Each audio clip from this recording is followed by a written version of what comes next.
evening. I'd like to call to order tonight's February 13th, 2017 Shakopee School Board to order. Would you please run a roll call, please? Sure. Bowerman? Yes, ma'am. Hallett? Here. McKeon? Here. Haas? Here. Romansky? Here. Tucker? Here. And Swanson. Good evening. All right, we're going to start off tonight's meeting the way we like to start off our meetings with some great news. I'm going to call it good news, I'll call it great news. A couple items on here. Firstly, we have a special guest in the audience, and I would like to call him up if he is in here. Logan? Where is Logan? All right, Logan, why don't you come on up and stand up here. No, you're good right there. All right, I think it's important that everybody see Logan when we read this up. All right, go ahead. All right, congratulations to Logan Chelly, a 10th grader at Shakopee High School. Earlier this month, Logan traveled to San Francisco, California to participate in the 21st Berlin and Beyond Film Festival Youth for German Cinema program. The Y4GC program gives high school students the opportunity to go behind the scenes and participate at the International Film Festival, meet industry professionals, and take part in a short filmmaking camp. Logan, a videographer and aspiring filmmaker, was chosen from a pool of more than 100 applicants. And to add to that, he was also one of only 3 students selected from the United States. So, congratulations.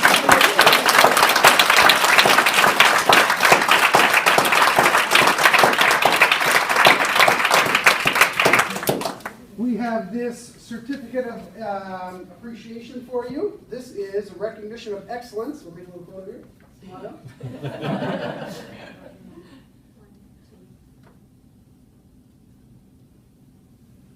Got it? Okay, so for framing, congratulations. What are you going to do? What's your next project?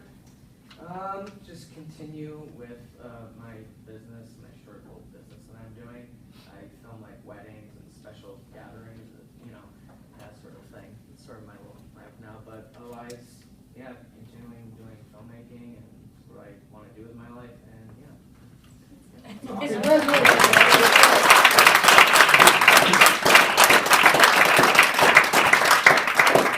That's excellent. Okay, more good news. Now we would like to call up a couple of individual teachers, actually 4 to be specific. Let's call them up right now. Is Rachel Barron in the house? Rachel, come on up. How about Wade Laughlin? It's just like the photo. Chrissy Pillington and Susie Springer. There you go. Now I would like to read this following prepared statement about these 4 wonderful people. 4 Shakopee teachers have been named candidates for Minnesota Teacher of the Year. The Teacher of the Year award is given out by Education Minnesota. There are 132 teachers that have been named candidates throughout the state. In May, one of them will become Minnesota's 53rd Teacher of the Year. Over the coming weeks, the panel will name a group of finalists and then semifinalists. And again, our candidates include Rachel Barron. Rachel, give us a wave. Wade Laughlin, Chrissy Purrington, and Susie Springer. And I should mention that Rachel and Wade are from Shakopee High School, and Chrissy is from Sweetie, and Susie is from Eagle Creek. All right, so in recognition of your excellence as well, we have these fantastic certificates suitable for framing. Rachel, congratulations. There you go, one for you. Wade, congratulations, one for you. And Chrissy, congratulations, one for you. Congratulations, one for you. Okay, photo ops, as usual.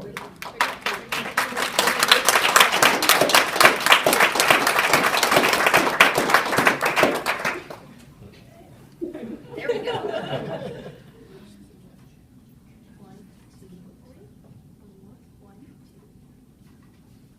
Congratulations, you guys. Woo! Good luck. Okay, as if that wasn't good enough, we're going to keep going. And we've got a couple of additional guests in the house today, so I would like to call up, please, Grace and Katie Myler. Are they in the house? Grace and Katie, come on up. Now, I am not going to do this justice, so I'm going to let you two take the floor and explain to us all why you're here and what exactly it is that you have for Shakopee students. Awesome. Well, I just want to start off by thanking you guys for having me and thank you for this amazing opportunity. I'm Grace Myler. I'm a 15-year-old and I'm a freshman this year, and my mom and I co-direct Threads for Teens Minnesota. When I was 10 years old, I saw a commercial on Disney Channel talking about Threads for Teens. It was started up in California by Allison Alstrom. When I was 10 years old, I didn't really think much of it. Once I saw the commercial, being 10, I sent her an email telling her kind of how cool I thought it was, what she was doing, and kind of how inspirational her commercial was. I got a reply saying thank you, and I just kind of continued doing my stuff and just didn't really think much of it until a couple of years, or almost 2 years ago, when Allison sent me an email telling me that she was looking to expand Threads for Teens and wanted me to apply. So at that point, my mom and I started an application process, and we did several interviews over the phone with her and her mom, and we're one of 4 selected to open our own satellite boutiques in our state. So really the main goal of Threads for Teens is to provide mostly free and new clothing to girls who are in foster care or in low-income households or who are homeless, homeless situations. Our goal, we strive to empower girls and kind of level the playing field by reaching teens who can't afford the new clothing. Over the years, Allison has really gotten some really amazing sponsors. We work a lot with Route 21, Keds, Claire's Boutique, and Uggs to provide new clothing and items for our teens. I think for me, what's been really inspirational is just kind of seeing how this little dream of mine when I was 10, now being 15, kind of how it's evolved and how it's really come together, and really a lot of hard work kind of paying off. We had our first pop-up boutique last August, and it was our back-to-school event. And that was just really exciting for me just to kind of see it finally kind of all come together. And then in October, we did a Fall Into Style event, and we then did a December event, and we've served close to 100 teens have gotten new outfits since our first opening, which is really exciting. And I think really for me, what I love about Threads for Teens is seeing these teens kind of come into our boutique, maybe being shy or not really wanting to speak up, and then kind of throughout the process being able to help them pick out outfits and kind of start to accessorize it, and just kind of seeing them kind of build a little bit of confidence just by picking out a new outfit. I mean, really a lot of the girls that we serve don't necessarily always get this opportunity to go shopping and kind of feel special, and I've really taken it upon myself to really try to help them find outfits and try to ask them personal questions like about what their favorite color is, or if they're in sports or where they go to school. And I think that's been just really cool for me to kind of see girls my own age kind of becoming more confident, and it's really a great opportunity. Excellent. So we are very pleased to support you as a district by, is room 105? 105, right next Room door. 105, right next door. The district office here is where you are going to be setting up shop, yes? Yes. And when do the doors open? We're hoping March. The first event is going to be either March 10th or 11th. We have 26 girls right now who are waiting for clothing. Nice. Yes. And we accept everyone. So any nomination we receive, the girls will get an opportunity to come and shop the boutique.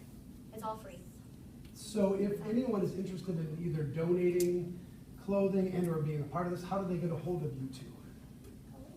I would say, I think our Facebook.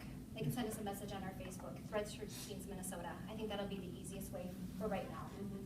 And then we'll get in touch with them and show them how they can get involved with us. Great. Excellent. Scott, if I might, part of the partnership Sean had been a part of with the high school is really fitting our vision as a district, and that's that we already have, or we're in the works. Mary's got a wonderful organization that she's working on feeding our kids who are hungry, and Sean has recently reached out to provide, whether it's toiletries or clothes, whether it's new or used, and that's just revving up, and then sometimes this perfect storm happens, and Threads for Teens happened at a time that Sean was in my ear in a very positive way. Jeff came in a very positive way, and it really, sometimes there's no red tape when it's that simple. You're there to help the kids, and so this, we happen to have, right next door, 105 is a somewhat underutilized area. For you, it's a boutique, Yes. and I love the fact that you spend like a half hour, almost like a scheduled kind of event where the young lady's just going to be the most important person in the world for that half hour. I just love that, and so fits our vision. It fits exactly what Sean's goal is and is working on in our high school, and so we're happy to provide that space and to kind of be the next, I guess, the Minnesota model anyway of helping provide for all kids, and that's really, really important and special. So I'm excited to see what that looks like. We're going to offer some branding opportunities. I've looked at, kind of creeped on your guys' social media and stuff. And, you do it right. It's really well done. It's professional, and we're happy to be a partner with you. Sean, is there anything you want to add? First of all, I am so impressed with you. I'm excited to see where you take this in the future. Very excited to be a part of it. I sort of knew that if we got to Rod, that we could make all this happen. So I love that you reached out. I love that we have this partnership, and I love that we're serving our kids. So thank you for everything you're doing. Yeah, thank you guys so much. We really, really We appreciate really this. do. We now we can relax, that we have a space, and now we can continue with raising money and purchasing more clothes and serving more girls. So it's just like, it's really fantastic. So thank you very much. Really appreciate it. Thank you. Oh, got a question, Mary? Yeah. You only serve girls? Right now, we just have girls, but we're hoping that we'll be able to expand that to teen boys as well. And I will, That's a future plan. I mean, it's yeah, a future. and I will add that what I am doing, we're also having some conversations with some local merchants here, like Bill's Toggery, that we're hoping can sort of, at least until any other vision of yours happens to come along, that we can fill that need with boys as well. Fantastic. It's great. All right. Thank you. Thank you.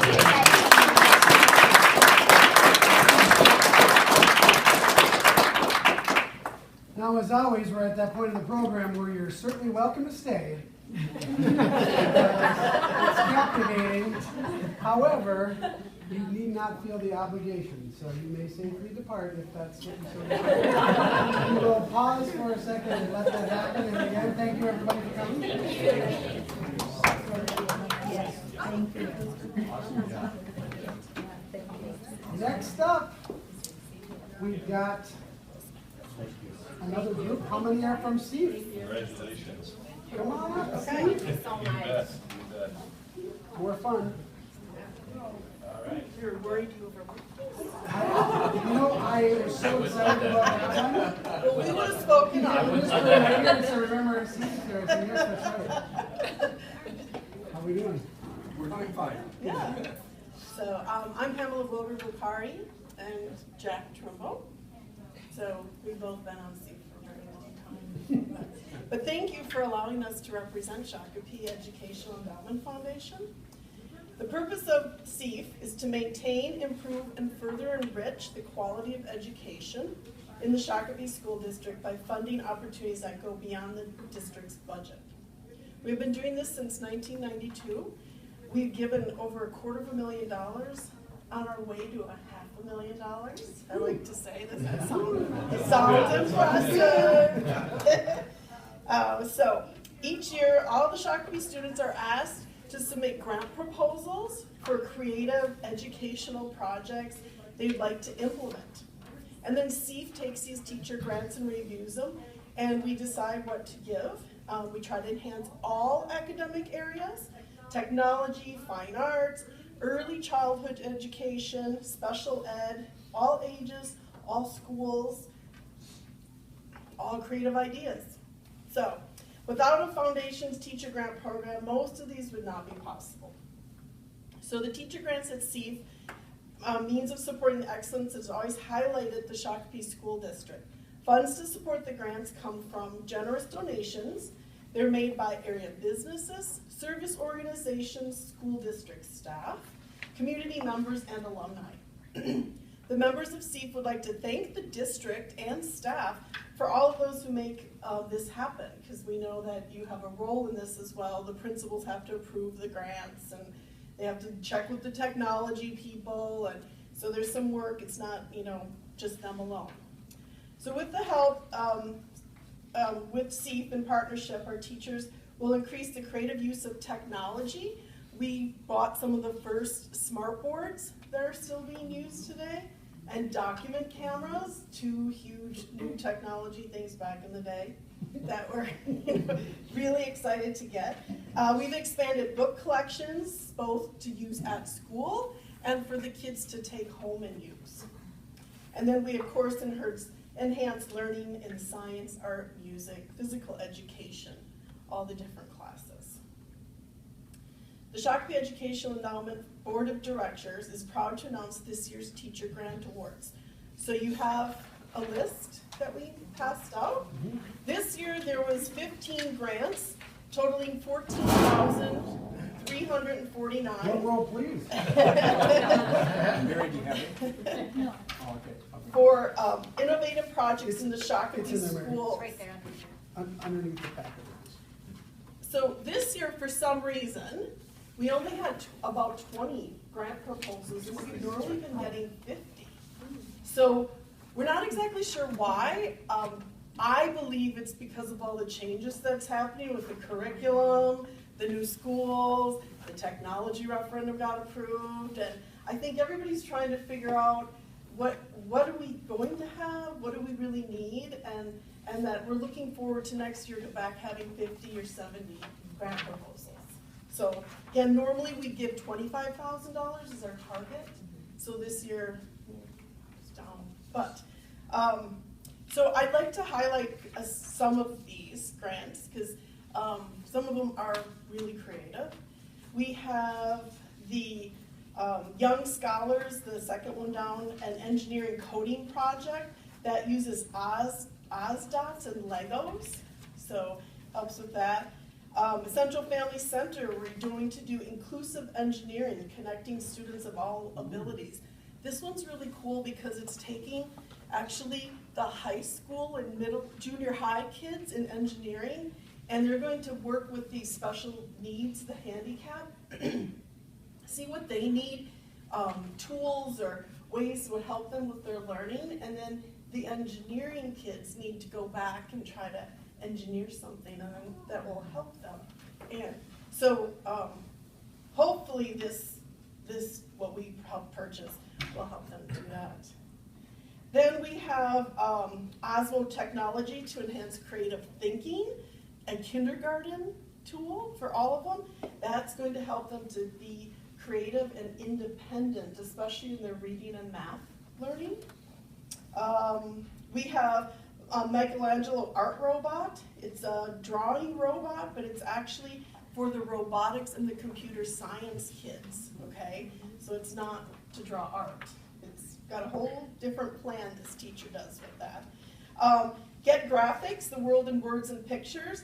That is purchasing different kinds of books. Books that have more pictures to them to help a different way of kids that read more with pictures. I don't know if this is right, but I like to think of more like the comic book type. So, and then one of them that I really think is cool because I'm a scientist. So, What's in Your Genes? So this actually, they're going to submit 2 biological samples. One is to 23andMe and the other is to Ancestry.com. And then the students are to evaluate the data that comes back for accuracy, value of knowledge. Is this something, a service that should really be out there for anybody to use? Would they do it personally? Would they send in their sample? And then what's the best use of this information? So pretty cool. And the last one I just want to point out, the Screen It, is cool because it's for the AVID program. So again, we try to No, there's no boundaries. Whoever can be creative to submit the grants, we're more than happy if it fits to do that. So, any other questions on any of these?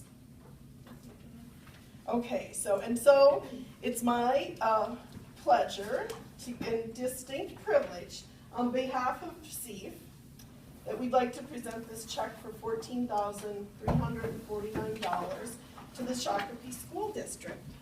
We look forward to hearing about all the opportunities we created and what's happened with the innovative projects. There you go. All right. The 20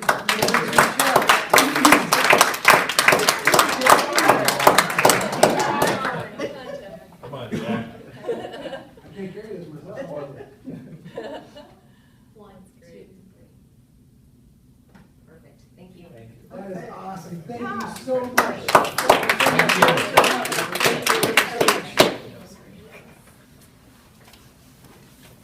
Yeah, 25 years and $314,000 later, you're still going strong. So here's to, what'd you say, you want 50 more applicants next year? Well, we usually get 50, and so since it's getting bigger, we're thinking 70. 70? Why not have a goal? Who knows? Excellent. All right, thanks. Okay, let's go on to, I guess, we're going to go on to item 3, which is recognition of visitors to the board meeting. Are there any visitors today? Okay, seeing none, we will move on to consideration of the agenda as presented. Are there any additions that we're aware of before we move? No? Good to go? Okay, I'll entertain a motion to approve the agenda as presented. So moved. Second. Reg and Matt, all those in favor signify by saying aye. Aye. All those opposed, same sign. Carries. Move on to item 5. We'll do this quick one, huh? That's consent. Consent items. I'd like to entertain a motion to approve consent. Someone. Barry? Yeah. Second. Second by Angela. All those in favor signify by saying aye. Scott, before you, Yes. discussion, before, You want some discussion? yeah, I want to take a moment just to recommend Paulette. Paulette has selflessly served this district for many, many, many years. And I think that anytime somebody retired, we probably, those of us who know the individual, can take time to recognize that person. And I wish Paulette was here to say something to her personally, but I've gotten to know Paulette primarily through CEF, but she has served this district selflessly, as I said, for a number of years. I think it's worth noting that before we just move to consent, that Paulette has been a tremendous asset to this district. We're sorry to see her retire, but look forward to that next stage for her. So, thank you. Well, well said. I also wish she was here, because Paulette has been someone who has been very instrumental in me being involved in this district, and she's been a great leader for our programs, and I'm really, really going to miss her. So, congratulations for her next endeavors, but that's it for me, so. Any other comments? Same here. I will miss Paulette. Is there anybody that won't miss Paul? Let's go ahead. Okay. Any other discussion on consent? The only thing I would add about Paulette and others, like our Teachers of the Year, at the end of the year, we have a district-wide celebration, and it would be good for the community to know that too, that she'll get a chance to, be in front of all of you and get her day in the sun and have us celebrate all she's done too. So just wanted people to know that, so, because I don't want to miss the opportunity to celebrate a second time. Any other discussion items on consent? So we have a motion to second. All those in favor of approving consent signify by saying aye. Aye. All those opposed, same sign. Motion carries. We'll move on to item 6, old business discussion items. Dr. Bezick. I'm moving this way. Moving this way. Construction update. Pull that up? Yeah, let's go. How about if you have a seat right here and I'll bring that up for you? I'm here, Dave Orlowski is screwing up my presentation Yeah. by needing access. So we're going to Plan B here, so. It's not your fault. So You just want to carry do it on this back and purpose. forth, Sounds left good. and right. You know, I've been in front of you for a while, giving an update on construction and all the things that are going on with the snow melting and the weather getting warmer. You're starting to, if you go by the high school, you're gonna start seeing, you're seeing things come out of the ground, just like the tulips rising, I guess. This last couple weeks, some of the precast panels and all that are starting to get delivered, so things are really starting to move at the high school. So I just want to take a little bit of time here, about 15, 20 minutes to talk through some of the things and where we're at. So it's going to be a little bit of a discussion. I gave you this map that you've seen before. This is a zone map, and it's a little bit helpful when we're talking about the different areas that are under construction. Because right now, most of the items that you're seeing are on that west side of the building, which would be areas J, H, K, and T, which you know, we've been putting the footings and all of that in. But this last week, that area K, that's the new game gym, and I'm gonna let's see, flip through a couple of these. There you go. Is it happening? Yep, it is. Oh, just to start off with, this is kind of leading out to that area. If you're in the high school, you know, a lot of people go, what's happening there? It's getting cold, you know, in the cold weather, people are like, oh, we got this construction going on, or we might hear some a little bit of noise and all of that. What are the kids experiencing once they're in the building? Well, sometimes it could be a little temperature things, but you get most of those remedied right away. A lot of what they'll see on that west side is just signs saying, don't go into this area. You know, so that's the old athletic exit out that west side of the building, and you'll see they've got it, you know, pretty well marked, and actually some of them are still open because they're actually used as fire exits, and they've got little tunnels going through areas, but you'll see signs like that. So, you know, it's safe. Is there a little inconvenience? At times there's a little noise, but we work on a daily basis to try and minimize those things. But you're starting to see outside the big cranes coming in, and you're starting to see, you know, things taking shape. This last week, what you're seeing here is that game gym, the precast panels. There's, I think in the last 2 weeks, there's 56 panels in that game gym that have been, I think they put the last one in today. And so, you know, that's significant because that game gym, actually in March, we're going to be taking down, right after the basketball season, we're going to be taking down the current game gym. Because if you remember, the current game gym is going to become the, part of the commons. That's that section M in the building. So right after basketball ends, they're going to start removing some of the bleachers in that spring break. We're going to put a wall up in the building, just much like those, you know, that wall you see going out there. And it's going to be walled off, and we're going to start kind of turning that into the commons area. That means that game gym needs to be done by August 15th so that we have a spot for volleyball and all of them to compete in next fall. So, you know, that stuff's taking shape. You're also going to see, I believe on Wednesday, you're going to start seeing the field house panels, which would be sections J and H on here, being delivered this week as well. And that'd probably take about 2 weeks for those to pop up and be completed. So probably about that first week of March, you're going to see that entire field house. So you can see that gym and that field house, you know, stretching. We're kind of growing to the west. So I think people are really going to start when they go, if they haven't been by there for a couple weeks and they go by, they're going to go, oh, okay, this is the size and the scope of what's going on here. So that'll be, you know, it'll be interesting, about 85 of those panels, and they're trucking them in on a daily basis. So just a lot of coordination. You know, the nice weather, that should start helping us out, but it also starts turning into a little bit of a mud pit as well. But we're starting to see some out there, some more pictures of what's going on. You're starting to see, they're starting to pour some of the concrete floor and all of that out there. So probably the next month and a half, 2 months, we'll be able to start taking people out there and walking through on some tours without it being too, you know, hazardous or muddy for people to kind of get a feeling. And we'd like to do that with the board. We'd like to start doing that with students as well, so they can kind of get a feel for, you know, what is this little bit of inconvenience that we're going through? What, you know, what's going to look like when it's done? And maybe we can use it as a, you know, a learning experience as well for some of the classes that are out there. So what else we got? If you look as well as the field house and the gym, we've got the new classroom tower being built as well. We've got the first floor of that, and I think and you can see a little bit of that on the right there. That's going up as well. We've got the 3-story elevator shaft already in, but the first floor of the new classroom tower, which is actually section T, is in. And now they're starting to head up onto the second floor and build that up.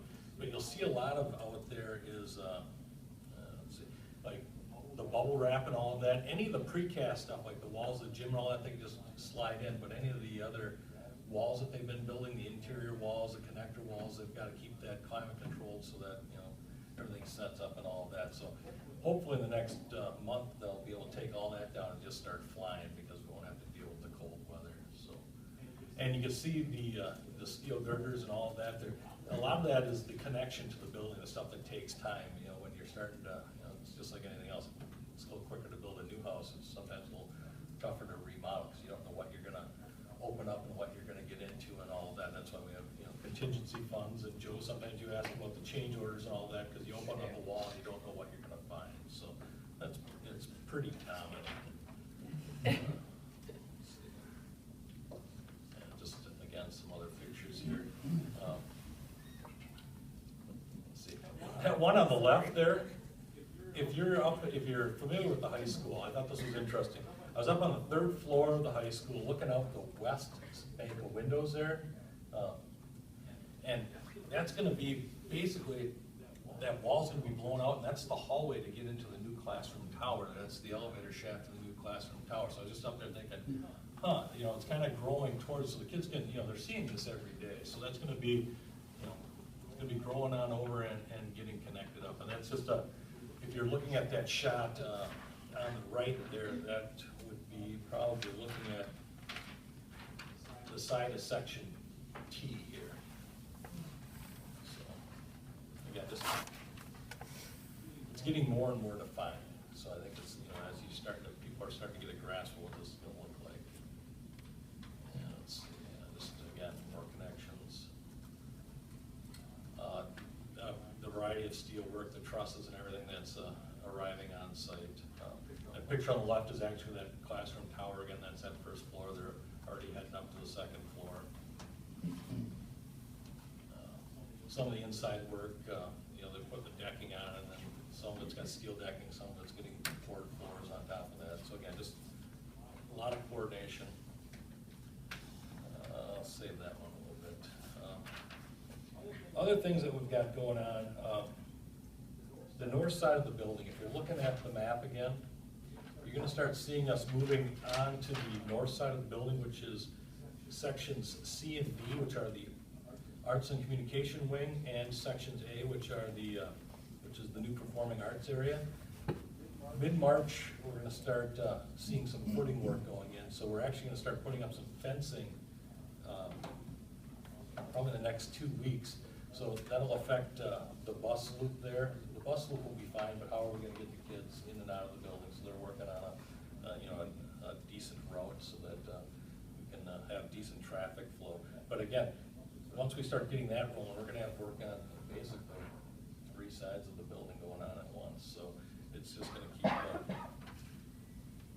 keep growing. I think a lot of people have asked, you know, why is that? You know, when you have the drop-off, the new drop-off zone, why does it look like it's so far away from the building? Because the building is going to be out. It's going to be right out to the road. So I don't think that people realize that, like, we've got the new classroom tower, but our other 2 classroom towers are actually getting additions on the end of those as well. So again, we're going to be growing on all sides of the building. Other thing that I wanted to mention was parking. You know, we've got parking's always a hot topic around high schools, and you know, this fall we had to contend with trying to get the east lot done. It took a couple weeks into school, but we got that done, and we got the far east lot out there, the overflow lot. But right now we still have a number of students that are parking, and you may have seen some comments about this. I've had a couple of calls and worked with some people from the city and the county. Well, we have a number of kids that weren't able to get parking permits this year, and they're parking across the street in the north side of the school in the neighborhood there. I'd say there's probably about 100 kids, 120 or so that are parking there on a regular basis. And I can tell you this, next fall already, we'll have an additional 300 spots returning on campus. I believe we'll be able to house everybody on campus because the lot on the west side of the building, just on the west side, a little bit to the north and the west of J, will be completed. So that'll add 300 spots. And then for the fall of 18, we'll also have another lot that'll be on the south side of the building that will be completed, which will add another 300 spots. So we'll have 600 more spots than we currently have now. And even though we're gonna be adding ninth graders up at high school, ninth graders do not drive. Occasionally, maybe one's still a ninth grade when they drive, but it's be the rare exception. And, you know, we'll be adding a few more staff, but we should be well situated for being able to house kids on our campus. But we're still talking. I met with the school administration, met with a couple of county planners, because those roads around the school are county roads. We talked about what are our options out there. Should we have signs that say school zone? Should we have crosswalks? You know, should we expand our in and out, where some of the people have said we should have an extra lane heading out on the east side of the building? So all those conversations are happening. We're trying to work together to make sure that stuff, you know, all those concerns are addressed. And we think in the long run we'll meet it, and we're trying to do some short-term things and trying to alleviate some of the concerns. I do want to say the residents have been very good about working with us on the north side of the building. We've actually got a couple of lead residents that call our APs if like somebody's parked in front of a mailbox, and they're, you know, we call the kids down and say, you move your car and all that. So we've kind of got a symbiotic relationship there that's working for us, and I think part of it is they realize it's a short-term issue, so we're learning to coexist, which is good. And, you know, again, it's working together, communication is the key there. Other thing that I want to mention was that we'll be touching on is the kitchen expansion. We've got, on the 27th, we've got a study session where we're going to have the person that made some of the recommendations about what we want to do for our kitchen expansion come in and talk to us about some of our options there and expanding that kitchen at the high school, so we can do some common deliveries and how do we best meet the needs of our, you know, food service across the district. So that's still out there. You'll be hearing more about that on February 27th at that study session. Other thing that's out there is the south site. We're still working on final approval of our staged plan out there with the township. I think what people should know is probably about April, the end of April, you start seeing some earth being moved out there at the south side, so you start moving stuff around. And it's not that they're going to be hauling it out, it's kind of moving from high to low and getting things set up out there. And then by the end of the summer, they should be seeding those fields, and then it takes about a year for that to take. So they'll sit idle for a year. So realistically, the use on those would be the spring of 2019, maybe the fall of 18. But you know, if we didn't have to use them, it'd probably be better to hold off till the spring of 2019. So, but again, that's coming along well. And then we've had some talk with the city and the baseball boosters about how do we best meet the needs of baseball as well. During construction, one of the things at the high school site that we've removed is a baseball field, one with the backstop that's closest to 17 there by the batting cages and all that. That's going to be displaced, and we could replace it on our site, but the city also has been in discussion, and they've had a plan for a while to try and build another field at Tapa. And so there were some conversations along the way of, well, do we want to replace that at our site, or do we want to maybe enhance what the city's doing? What would we like to see happen? So we have some dollars set aside for the replacement of that field. So we met, myself and Christine from ICS met with the city and with a couple of representatives from the baseball boosters and talked about that, and they're actually going to come to the BAC meeting on Wednesday night and give you some thoughts on what they would like to see happen with, instead of replacing that field at the high school, maybe enhancing the field and building a field at Tapa, which would complete that city's portion. But we need to talk about that. That needs to be, you know, see if we want everybody to be in agreement, because we're like, okay, we can spend money, we can spend our dollars here, but if there's a better way to do it that makes everybody happy and we can kind of share resources, could we do that conversation's in the works and is, they're gonna come for a first conversation with you guys on the BOC committee on Wednesday, and then if that's fruitful, I would imagine come back to the entire board. And I'm kind of flying through stuff here. If you got questions on any of this, you guys know to jump in and ask them. Another fun one that is kind of coming to fruition is the hockey arena. Now, the hockey arena is a city-owned building, obviously. Many of you were there for the grand opening. A picture on the right is the arena itself. Nice. It's beautiful. It's probably one of the nicest arenas I've been to in a while. It's just the layout and all of that is real practical. On the left is a picture of our locker rooms, our boys and girls locker rooms. You see got the lockers in for the boys and girls. We even got them in for the end of the girls' season. So everybody got to experience that. Sean and I point to Sean because we had conversations. We've been trying to get the kids in there. They're fantastic. I don't know anybody that has, they're as nice as college locker rooms. They're very, very nice space. Nice, big room for 40 athletes. You can see they put the logo on the floor there, and each kid has an individual locker with a little lock box for all their items. There's showers and all of that in the back. So they're just getting used to these, but you can, sense the pride and all that in with the team and the coaches and all that, having something that again they haven't had in the past. Let's see, when you walk in, they kind of got the stick rack there, a little lobby area, and then a little dark, but you can see they each have their own little locker, and then the bottom area kind of is like a trunk that opens up with ventilation that they can store other things in. So again, very, very nice space. And I think I stuck in there. But that's what I have for you Of course, right his back hurt when he stood up. Yeah. John, can you speak to where we're at as far as timetable wise? On which piece? The project overall?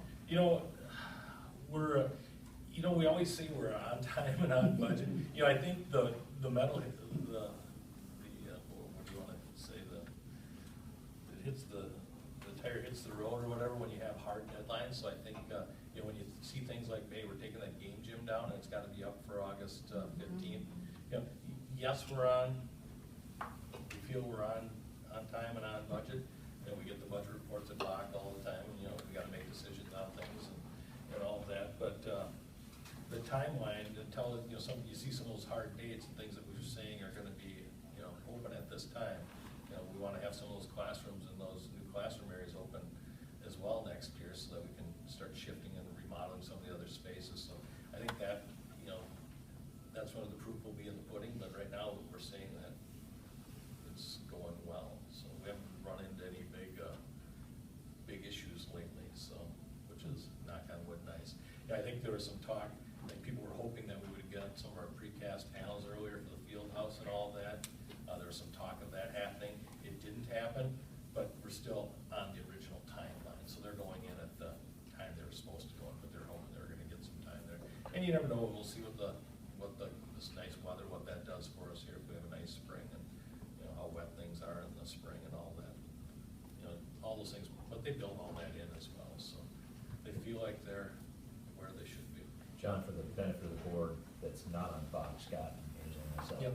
we can continue to say with complete confidence, we are on time and on budget, which is kind of the message you do want to hear. It may be a repetitive message, but that remains the refrain at this time, right? Yes. So that's very important.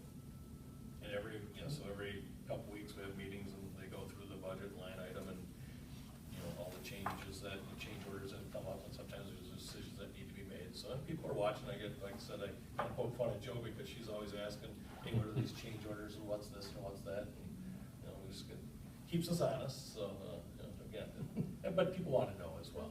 So, the people that like to see the building stuff, there's other people out there that want to see the numbers and see how all that works. So we're trying to satisfy all those curiosities. Have you had any trouble getting sealed? No, we have not. And I believe there was some, there there was, when the Viking Stadium and all that earlier, there was some concern about, all the building and the construction that was going on, but I haven't heard any issues with getting steel or getting concrete or any of that. That was about a year ago, there were some concerns about that, and, but, no, there hasn't been, I haven't seen anything getting held up or delayed because they can't get things. Do you guys on Bach remember, I remember early on, ICS, when they first got the awarding, they immediately went, to your point, I remember them saying they're gonna get right on that steel order right away. And I think because they were proactive and on it, that's probably the reason why we have no issues too. And maybe this isn't even for you, maybe for David, but with the gyms being closed, or the main gym being torn off, spring sports, what happens if it's? We still have the auxiliary gym and we have the junior high gyms. I think one of the pieces that, good question, the wrestling room is traditionally used as batting cages. I believe they're gonna be contracting with their band, yeah, they're gonna be going over there and doing some batting over there and that. But we still have the auxiliary gym that is open, and we still have, we still have an old high school and junior high east with the gym. We have or west, and we have junior high east, so we've got a number of gym space, and we're also hoping for a nice spring, because I know those track kids are getting the itch. They haven't had a home track for 2 years, because they, they lost their use of the track last season, so we could get the stadium done. So they've got a brand new track, so kids are gonna be excited to get out on that. But, if it stays like it is, the track's already cleared, they could be running out there this weekend, so, and it'll be interesting to see the turf field too, because I would imagine that baseball, some of them will be going over there. A lot of places that, we haven't had turf before, but a lot of places that have turf, the turf is ready to go as soon as the snow is off, so they might be holding baseball practice and some lacrosse over there on that turf field, so get out there, one of the added benefits that we haven't had in the past. Anybody else? Any questions? Okay. Thanks, Jerry. Dr. Beasley? Okay, moving along, item 7, old business action items. So, first up, we got acceptance of the master plan. It's going to be presented by Dr. Thompson and Red. Yeah, I think I'll kind of start this off, Rod. So you guys are all, I think, acutely familiar with our relationship with Ford and Next Generation Learning, which we are very fortunate to have that relationship. Rod, correct me, we're going to be one of 30 or one of 33? In there, we'll find out for sure, but they're in that ballpark. But I mean, it just shows you how elite a group that we are seeking to become formally a part of, and one of the steps to become formally a part of it is the master plan.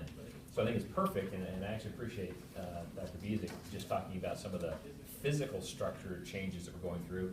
This is kind of about the content. It's one thing to get excited about a new building, but it's what we're going to do inside that building, and that's what, of course, the Academy is all about. So I have the good fortune to represent the board on the steering committee. The steering committee is made up of about 20 to 25 members of the community. There's administration members on it, there's community leaders on it, there's a number of business partners and members on it. We've been meeting off and on for the better part of the year. And as a steering committee, one of the charges we have is to guide and provide input to the development of this master plan. So tonight, I would say more or less the final draft of this master plan is being brought to the board for our acceptance. And I understand we're taking it one page at a time, all 100. 99 pages. You know what? More than capable of doing that, Mr. Chair, if you would like. Making sure we're clear. I am going to highlight something of it, but this is a significant document, and you guys got it. I had a copy from the steering committee meetings, but you guys got it electronically. It's a sizable document, but it's a result of a lot of effort, a lot of input, a lot of different task force meetings, committee meetings, and subgroup meetings, and industry council meetings, and it goes on and on.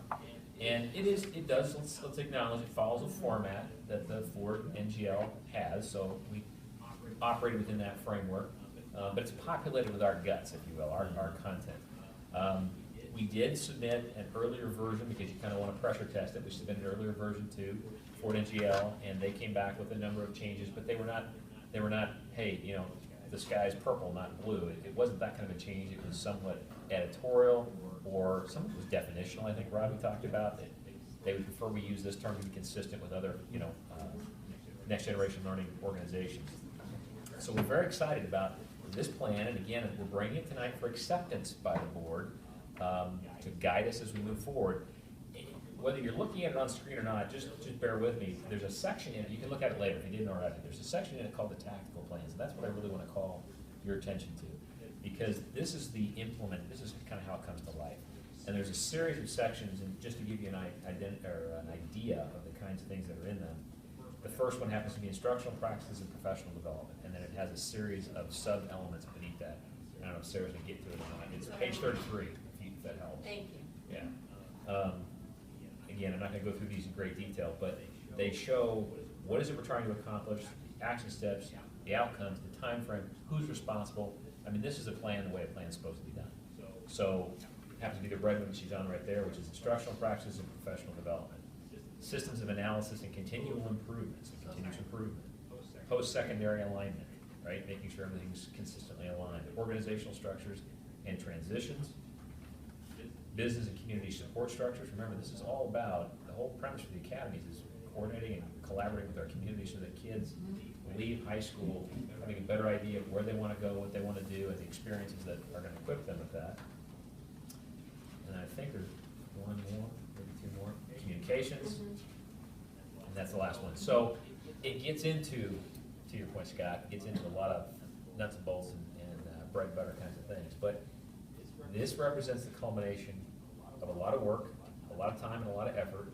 We believe we have a document that, in fact, I'm quite confident of that, a document that will be approved and accepted by Ford NGL, and that is a critical step in our process to becoming accredited, if you will, as an FNGL. That's just a nice summary page that kind of shows you the kind of busy page, but it shows you Dale at his finest. Exactly. Dale at his finest. It looks like a Boston Consulting Group kind of page, if you know anything about That's them. our friend Dale.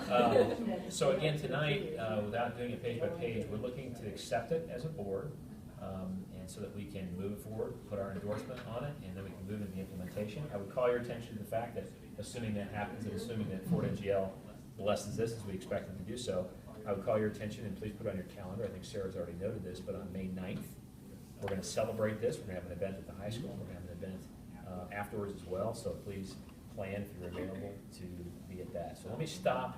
That was just an attempt to kind of highlight what it is, where we've been, and see if you have any comments or questions. Quick question, who would you say is the consumer of this document? Who's it for? Well, we as a board, since we're responsible for the district, we're certainly an audience.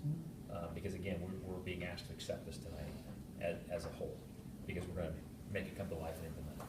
What I would say is really the game plan, the playbook, if you will, for the academies to come to life. So it's going to be the district implementing it. It's going to be Nancy's team in particular, and it's going to flow all the way down through the teachers in terms of what they're going to do, and it's going to ultimately impact what the kids are going to be experiencing in the classroom. So my answer is specifically broad because it really touches a number of bases. Ron, if you want to add anything, but it's truly a all-encompassing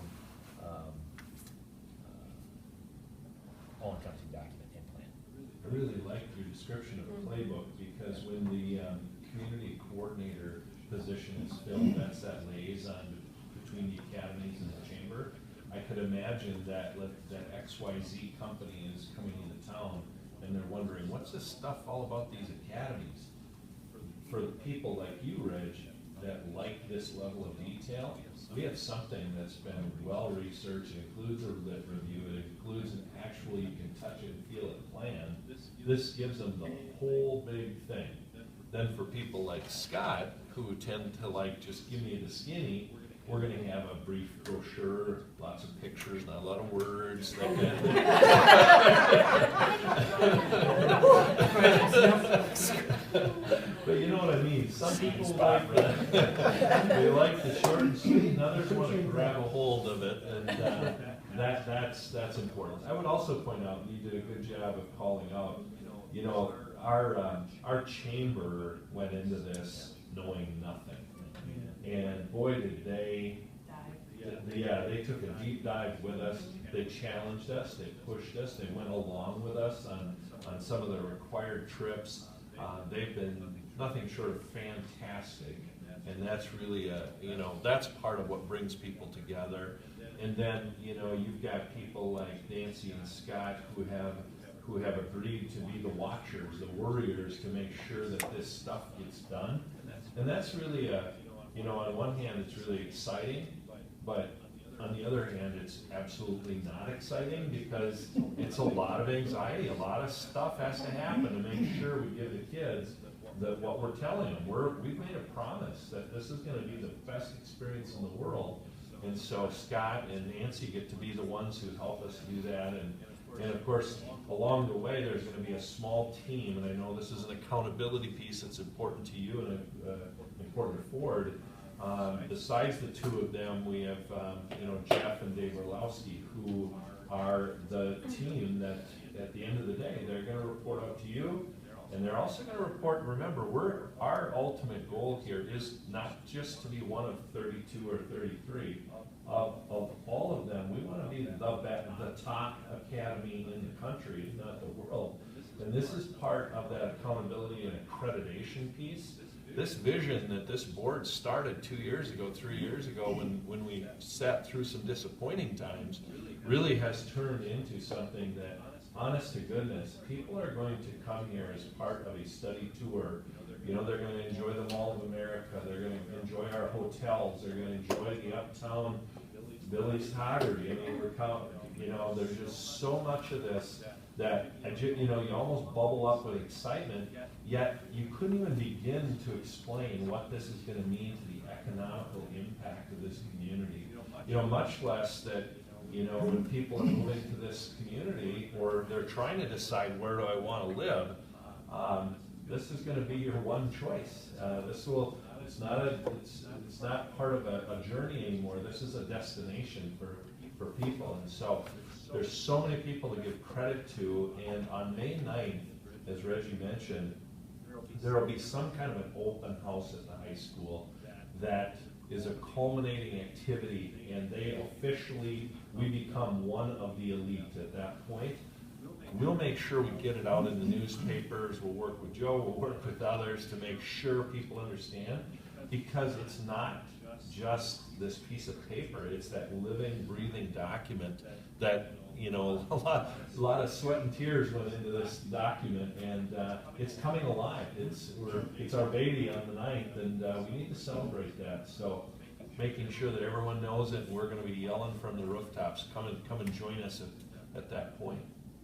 The only other thing I would add, thank you, Rod, the only thing I would add is that there's a saying that no good plan stays in its current form once you make contact with the enemy, right? Something's got to change. This is going to be a living and breathing document, as Rod said, and it's going to evolve to some degree over time because we're going to learn as we go along. So we are accountable, and we are going to have progress reports. How are we doing, not only just for our benefit and our community's benefit, but frankly back to Ford. Right? So we have a responsibility to them. So this is not, those of us who have been in the corporate world, and we've seen this countless times, the kind of thing, right, not a great plan, goes up on the shelf and you never pull it down again. That's not what this is. This is truly going to be our playbook.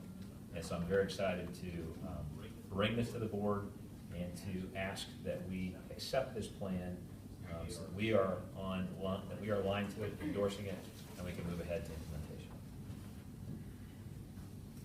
All right. I'll be happy to make that motion. I will second that.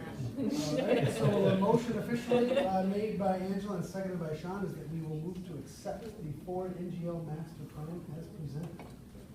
Any discussion? Just great work to everybody involved. Thank you, Reg, for representing us. Overall, fantastic effort. Yeah, just out of curiosity, there's an awful lot of names in there. If you had to guess, how many different individuals in this community touched that and helped that plan become reality? Just if you had to ballpark. Well, 50 are direct, and then if you went indirect, a couple hundred. Trips. I'd be a 300. Yeah, I'd be a 300 for sure. That document truly has the fingerprints of this community all over, which is really impressive.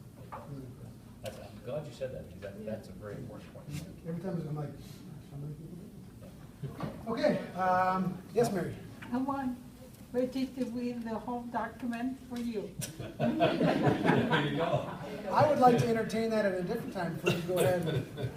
A little bit later?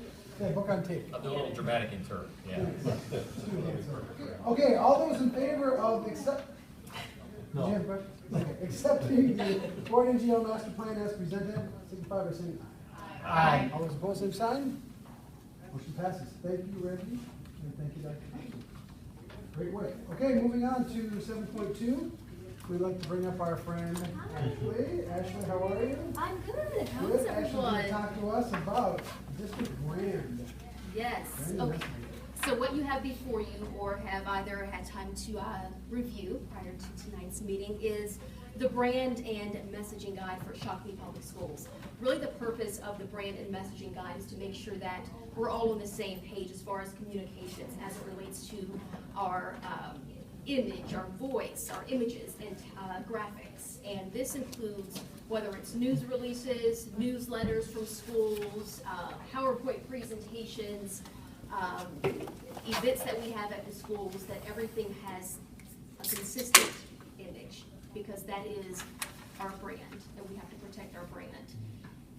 We really want to make sure that we have the opportunity to tell our story in, for lack of a better word, a beautiful way. The brand and messaging guide really has everything from the signature that you should use on your emails, to our different logos for the Academies of Shakopee, caps. It has the logos and the colors for our athletics logos. It has different color palettes that people can use for accent colors when they create certain graphics and templates. Really has everything they need. The way that we would roll this out is speaking to and meeting with front office staff at all of our buildings, because essentially the front office staff are the people who most likely, and quite more often, I should say, update the website, post information, and send materials out. So we will meet with them first, make sure that we're all on the same page and they understand the ins and outs of this. And we would also post the information on our website. That way it's accessible to our staff. They have all that information at their fingertips, our logos, our font, which is your style. And it would also be accessible to members of the public. As it stands now, they can get that information like by Googling images, but if they're going to use the information, our graphics and images, we'd rather it be consistent and they're using the right materials. So I think as part of when Ashley talked to me about procedurally, how do you all want to go about taking a look at this? And we suggested that this could be part of, like the master plan, a recommendation from her work is accepting it. And that too would be a document that's a living, breathing, changeable document over time as we add new things with academies, or we talked about having the ability, right now our baseball team has I think like a claw ripping out of their arm or something.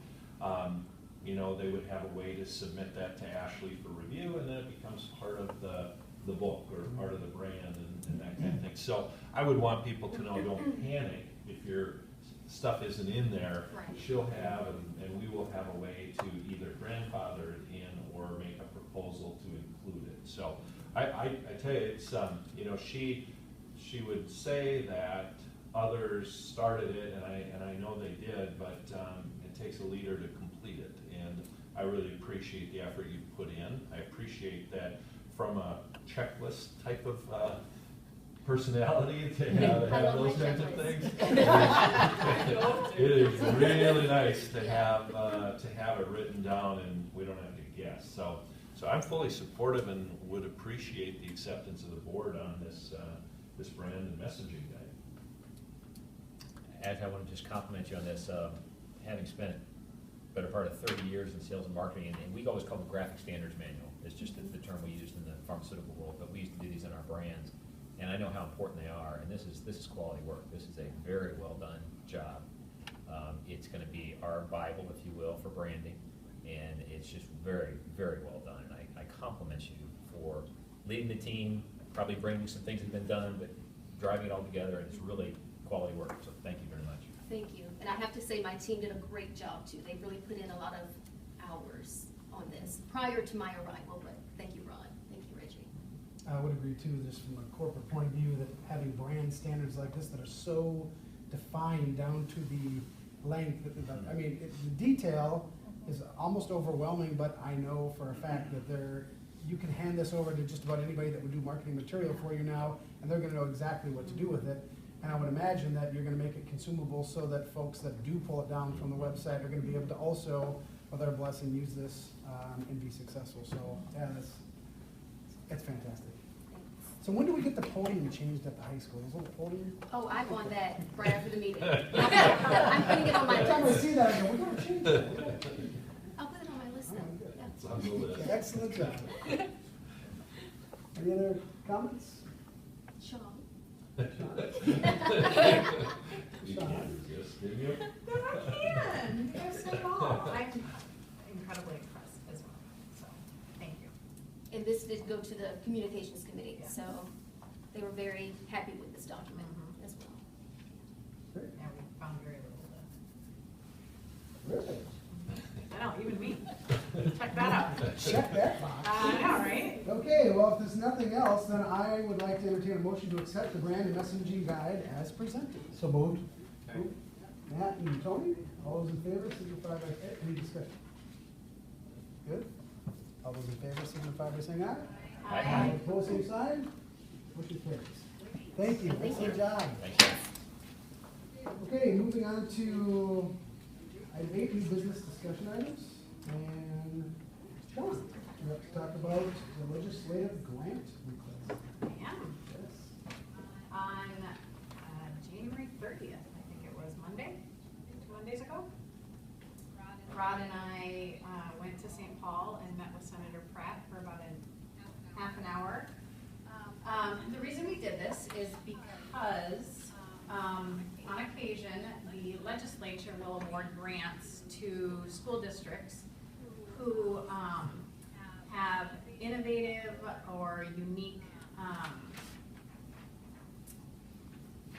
ideas, plans that they would like implemented that they believe will impact the greater good. And we believe, obviously, that we are doing something that will not only benefit the students of Shakopee, but once it's fully implemented, our desire and willingness to share it with any district who would like to follow our lead.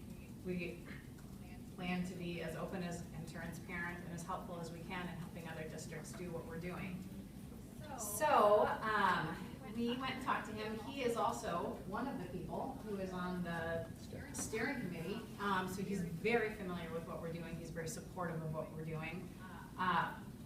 And so we went to him, we shot for the moon and asked him to help us with about a $500,000 grant to primarily fund the part of the academies that aren't our normal, in our normal operating budget. Because we're doing what we're doing and we want to do it well, we're incurring costs that a typical high school would incur.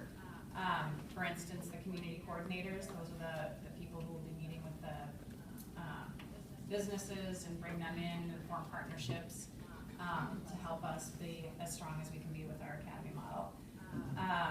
And he was open to the idea and is going to write a grant proposal bill for us. We also have next steps. That doesn't mean we're going to get it. It means he's going to write it and present it. We're also meeting, well, not me, but Rod and Reggie, I think, are meeting with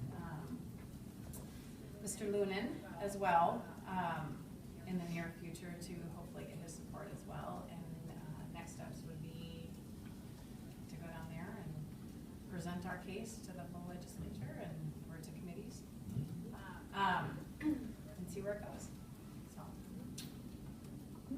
that's what we did. Yeah, fingers crossed. Keep them crossed for a while. So just out of curiosity, what's the timeline look like for something like this? Well, in all honesty, he said that this year is a tougher year for this type of grant.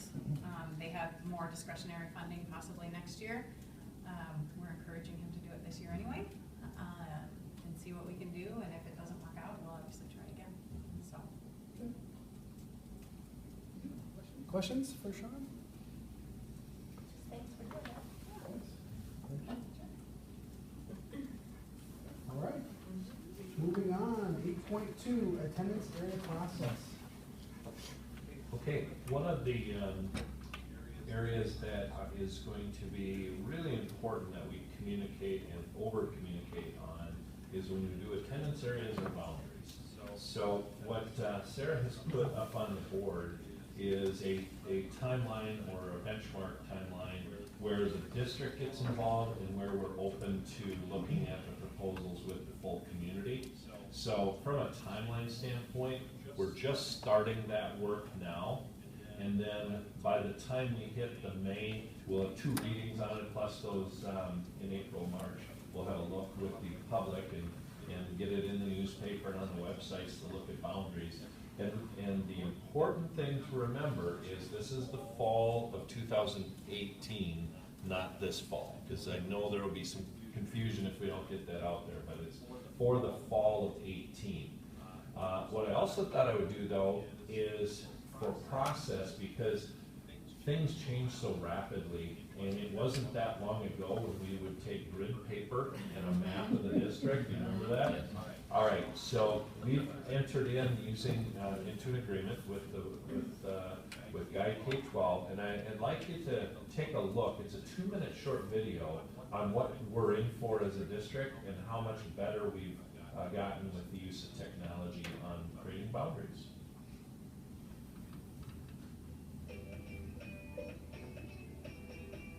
Massive amounts of data are being collected by school districts across the country. With rising expectations for analysis of that data, it's time to stop collecting and begin connecting your data. Guide K-12 literally brings your data to life. It transforms student lists of names, lists of grades, lists of addresses, and it paints a picture with it. It shows you the patterns. All of that comes to life in Guide K-12. Guide K-12 connects data and visualizes it, making it clear and actionable. What makes Guide K-12 so unique is the ability to feed data streams from multiple systems into one interactive map, revealing a completely new perspective. With Guide K-12, anyone can quickly and easily build district scenarios with just a few clicks and share that information in an easy-to-understand format, building trust and confidence. It's time to tell your district story, clearly and visually. Analyze demographic and capacity changes. Discover open enrollment trends. Identify student needs. Determine new feeder patterns. And understand boundary change proposals. It's easy to quickly see the results of any selection. Guide K-12 can link voter history with property values and where students live for a powerful campaign strategy. Creating what-if scenarios for boundary changes is straightforward and easy. Quickly select an area and reassign the students to immediately see the impact of your decision. District leaders need analysis tools that make data accessible, transparent, interactive, real-time, and easy to use. One of the core functions, I think, of an IT department or a technology department in schools is to help people do their jobs better. One of the major benefits of Guide K-12 for the Wayzata School District is the fact that it relies on real-time online data that is up to date and is accurate. Guide K-12 actually helped me enable other people to make better decisions with more accurate information about the impacts of those decisions. Guide K-12 is changing how districts see, interact, and use data for better planning results and greater decision support. A simple-to-use tool with powerful results. So my intent is in a short period of time, using Dave and Scott's knowledge and working together as a team to come up with multiple what-ifs, multiple scenarios, and have you all in learning sessions and retreating kind of take you through and let you kind of work with us to kind of play around with the what-ifs, with the ultimate goal of balancing throughout with all those factors throughout the district. Dave, this year, because I thought if you actually had any questions, we'd have to ask Dave. But do you have any questions on timeline or what we intend to do? I would just be curious to know, you were joking about the graph paper, which, although it may have been time consuming, has really done well, and, you know, Yeah. that process has, just looking at our schools, clearly, it's a very balanced model, but exactly how much time and or FTE equivalent are we gonna save by this thing? Well, we Sarah. had, so well, we, Sarah, Mike, and I, Yeah, the right. last go around, Right. I don't know Oh. what the number is on it, but it was. Maybe just the human hours invested, maybe just that. Yes, it's hours and hours, Scott's back there too, it's unbelievable. Mike and I worked pretty consistently for a month and a half. You know, there are obviously other things going on, but, you know, daily worked on it. I mean, the time you'll get back. Yeah. Yeah. And being able to take, or repurpose that time to studying what you've done, as opposed to having to do it, you know. Well, and the city, Shakopee continues to change, and as Yeah. new plats add in and new housing comes around, you know, you count dots on this date, and then 8 months later, we've got 200 new homes, and this is real-time data. Well, you I can don't do have it to in recount the front, you dots. show people how it happened. It Yes. wasn't being done in a Yes. closed room. Yeah, Yeah. refreshes every week, Refreshes every every day. Wow. Yeah. There it is. It's good stuff. Yeah. I guess just the question that comes to my mind is, do we have any idea what public input looks like? Is that there'll be, we'll publish in the newspaper and on the website, allow people to submit or come in and meet with people, or any group sessions, or has that not been determined yet? I don't think we've determined how we're gonna communicate, we just, so far, we knew that we were going to do public input, we've got a range of dates in there, so we didn't know if we were gonna, like, hit the PTOs, if we're gonna hit the, you know, maybe we hit like a high school where we do it in the auditorium or the commons, but we'll toss it to Ashley and figure out kind of what's the best way to do it. For sure, we have the newspaper and the website, but the face-to-face will be large group there, and then there will always be once we put it out for the first reading, you guys will get the phone call, and so will I, of my neighbor across the street is going one place, and so we have to make some of those hard decisions, and they don't always make sense. It's a road or a street or something divides it, and it's just the way it is, but we have a, well, we're middle of February, and we're doing it at middle of May, so a lot of time to, you know, to make those decisions. What parameters are we using? That's So, change. so on the, she's highlighted the guiding change document. If you guys remember the Teamworks process of non-negotiables, and then the where are we now and where do we want to be, we're going to do that in a retreat or a learning session. I'm going to take you guys through that exercise because there are some things that are strong assumptions that have to become non-negotiables.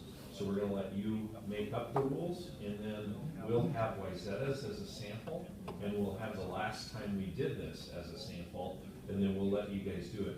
And once the guiding change document is done, we'll post that up on the website as well, so people find out some of the things that mean the most to you. We're gonna, then when I work with Dave and Scott on this, we'll make sure we don't cross anything that we shouldn't on the non-negotiables. Any other questions? I think you hinted on something last time we briefly talked about this. It's not just for doing property and everything, right? Right. I mean, we can use the data for future use on. Yep, other things, and I think even Dave, would you say, is there other things that you're thinking of how you might use the program for your work? I did talk to them about that afterward. I don't think it's a one-for-one, but there might be some things. One reach of this might be to look where greater needs are for maybe some, I know we tried this in the past with targeted like evening help sessions or whatever. We might be able to do some, almost using your term, a heat map or something, or some map that shows us where greater needs might be. So right now I wouldn't say, I mean, we're going after this as step one. We'll learn more about it and see what all the options are. But there is one other cool feature here for parents talking about Rod's piece, that you can put some kind of link or user tool online that lets people almost click their own home, and it'll show them what boundary area they're in as well. It'll be very interactive. So it'll be think it'll be very nice.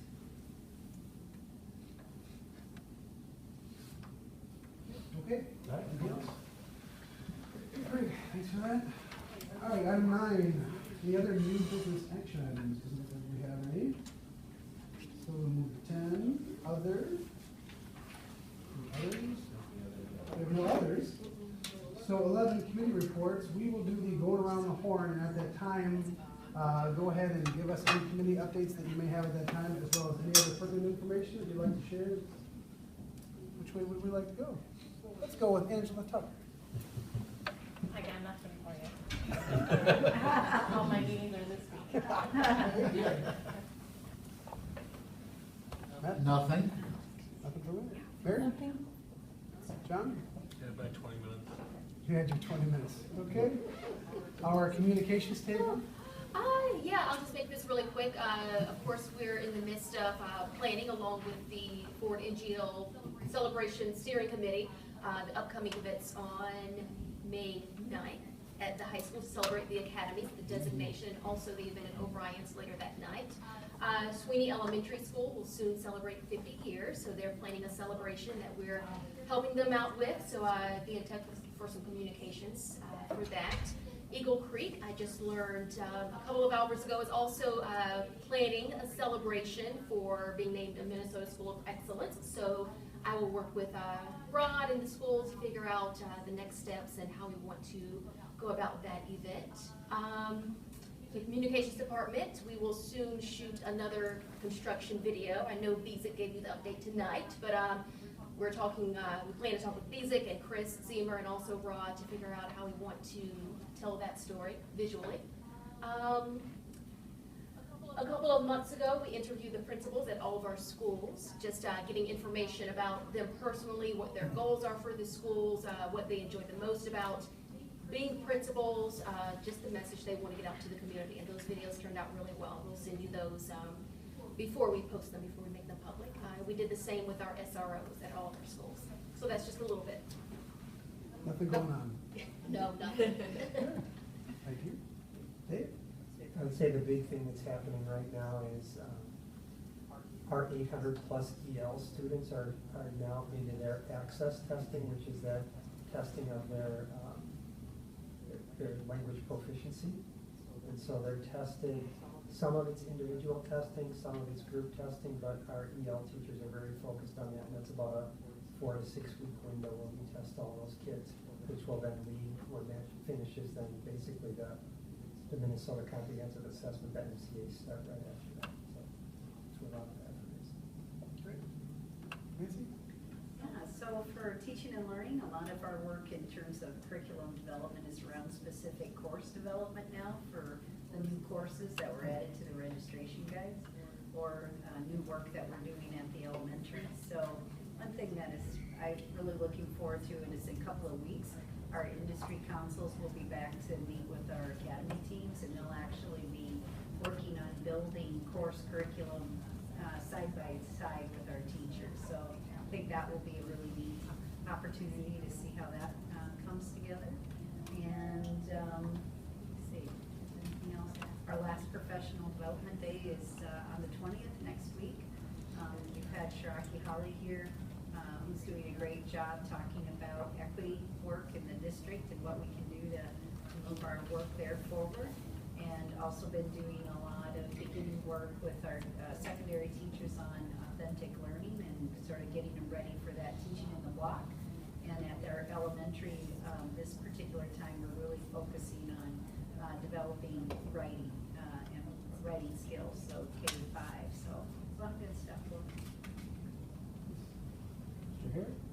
Exciting day tomorrow. We'll be interviewing for the Academy Hub principals to get started to build those structures for the support of the hubs. And tomorrow's the first step in getting them on board. And so that's exciting. And then next week we have interviewing for our executive director for finance and operations taking place. So we've got some fun things happening. Good. Angela? I think Ashley covered it. Rock and roll.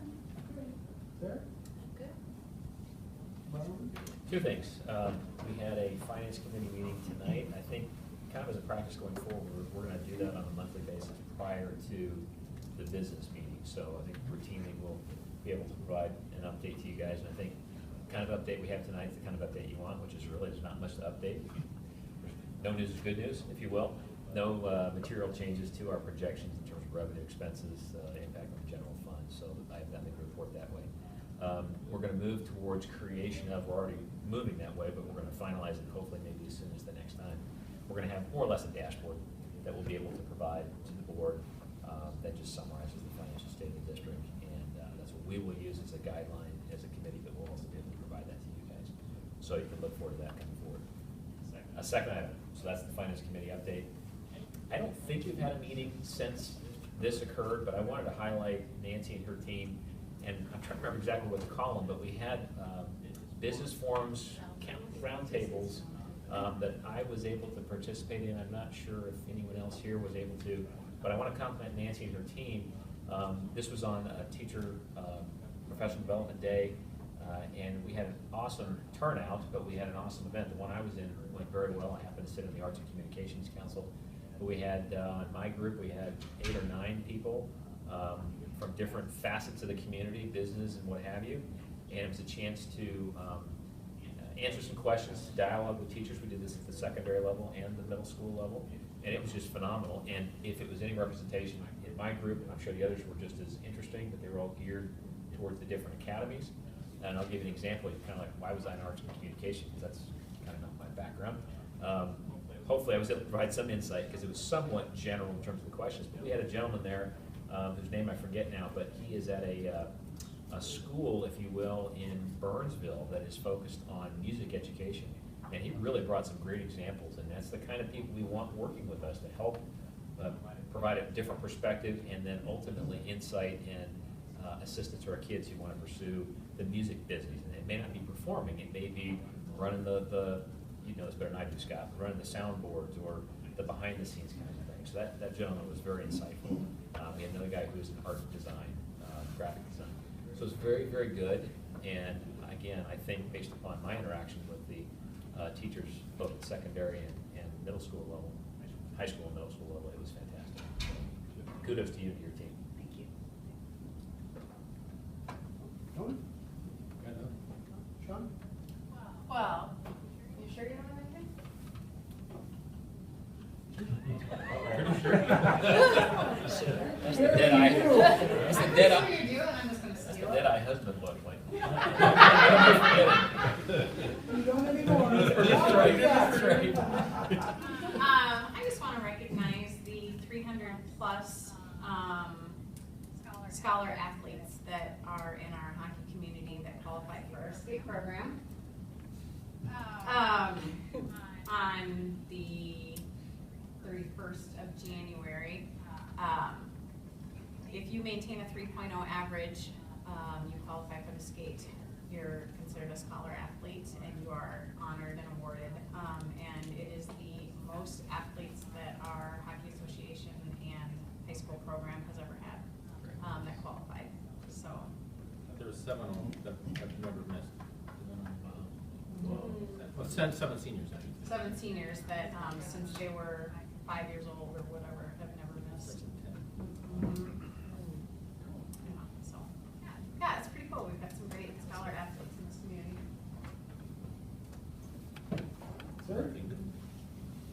All right, well, I gotta give a shout out to a couple different things. One is the junior high East and West students had their production of Fairly Modern Millie this weekend. Fantastic. I got a chance to see 2 performances, and it never ceases to amaze me how talented our young people are in this town.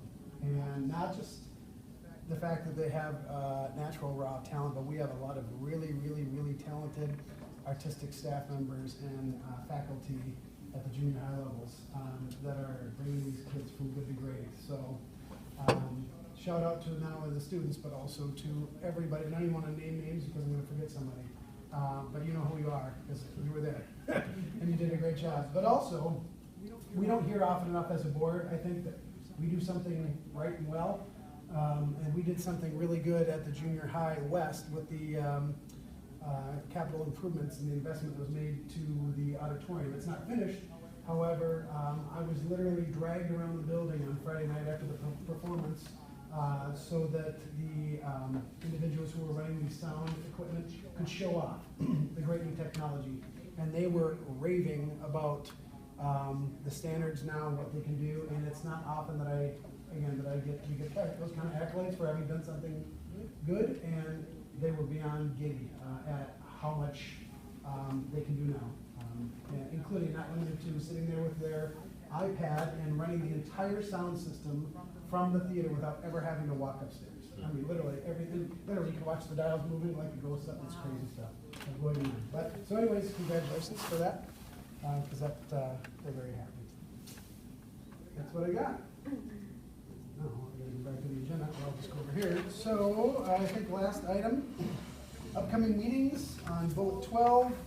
I don't know that I need to go over all of these, but next Monday the 20th, we do have a school board retreat, just a reminder that's a 5 to 9, and then a learning session the 27th of February. Another board business meeting March 13th at 6. The 20th of March, another board retreat option from 5 to 8. April 10th, another board business meeting at 6 p.m. And then April 17th, board retreat again, option from 5 to 8. So at this point, I am going to entertain a motion to adjourn for a closed session. Do I actually have a motion to adjourn, or can I just adjourn? I'd like a motion if All I right, could, please. let's make a motion to adjourn to closed session. So moved. Moved by Matt. Second. Second by Tony. All those in favor signify by saying aye. Aye. All those opposed, same sign. Did we get the grounds stated, please? Yes, I will state those grounds right now. School board will close the meeting pursuant to Minnesota Statute 13.05 to discuss private educational data regarding a student incident and to discuss a notice of claim concerning a student incident. That's under the attorney-client privilege. Under the attorney-client privilege, yes. All right. Short break. Short break.